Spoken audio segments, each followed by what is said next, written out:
2025 September 27 அன்று கரூர் மாவட்டம் வேலுச்சாமிபுரத்துல தாவேக தலைவர் விஜய் அவர்கள் பிரச்சாரம் மேற்கொண்டாரு. இது அவருடைய 2026 சட்டமன்ற தேர்தல் பிரச்சாரத்துடைய ஒரு பகுதியாகும். கூட்ட நிகழ்ச்சிக்கு 10,000 பேர் வரலாம் அப்படின்னு அனுமதி கோரப்பட்டிருந்தது. ஆனால் 25,000 முதல் 50,000க்கும் மேற்பட்ட மக்கள்கள் திரண்டிருக்காங்களாம். விஜய் சாருடைய ரசிகர்கள், கட்சி தொண்டர்கள் அப்படின்னு பலருமே காலை 10 மணி முதல் காத்திருந்திருக்காங்க. வெயில் நெரிசல் காரணமாக பல பேர் ரொம்பவே சோர்வாக இருந்திருக்காங்க. விஜய் சார் நாமக்கல் பிரச்சாரத்திற்கு பிறகு தாமதமாக வந்ததால கூட்ட நெரிசல் அதிகரிச்சிருக்கா. அவருடைய வாகனத்தை எதிர்நோக்கி மக்கள் திணித்தல் போட்டாங்க. சிலர் மரங்கள், மின்கம்பங்கள் ஏறி மின்சாரம் துண்டிக்கப்பட்டது. இதனால கூட்ட நெரிசல் ஏற்பட்டு 41 பேர் உயிரிழந்தாங்க.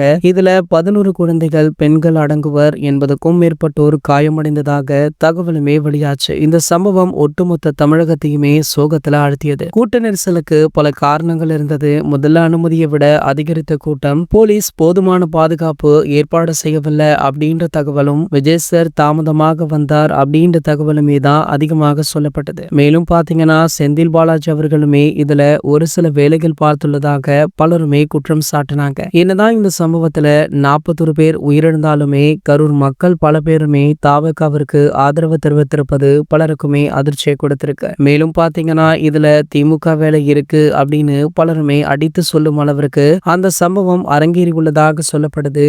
இதனிலையில தளபதி விஜய் அவர்களுக்கு பலருமே ஆதரவு தெரிவிச்சிட்டு இருக்காங்க. கூடிய விரைவிலேயே தளபதி விஜய் அவர்கள் கரூர் மக்களை நேர்ல சந்தித்து நிவாரண தொகையை வழங்க இருக்காராம். இதற்கிடையில தற்போது நம்ம தளபதிய அவருடைய நண்பரான அஜித்குமார் அவர்கள் நேர்ல சந்திக்க இருக்காரா. அஜித்குமார் அவர்கள் தொடர்ச்சியாக வெளிநாடுகள்ல கார் பந்தயங்கள்ல பிஸியாக இருக்காரு. அடுத்த வாரம் பாத்தீங்கன்னா அவர் சென்னை திரும்ப இருக்காராம். சென்னை திரும்பிய உடனேயே நம்ம தளபதி அவர்களை நேர்ல சந்திக்க இருக்காரா. இந்த தகவல் தற்போது வெளியாகி சமூக வலைத்தள வைரலுமே ஆகிட்டு இருக்கு. இது போன்ற செய்திகளை பற்றி நீங்க உடனே தெரிஞ்சுக்க நம்ம சேனலை மறக்காம சப்ஸ்கிரைப் பண்ணிக்கோங்க.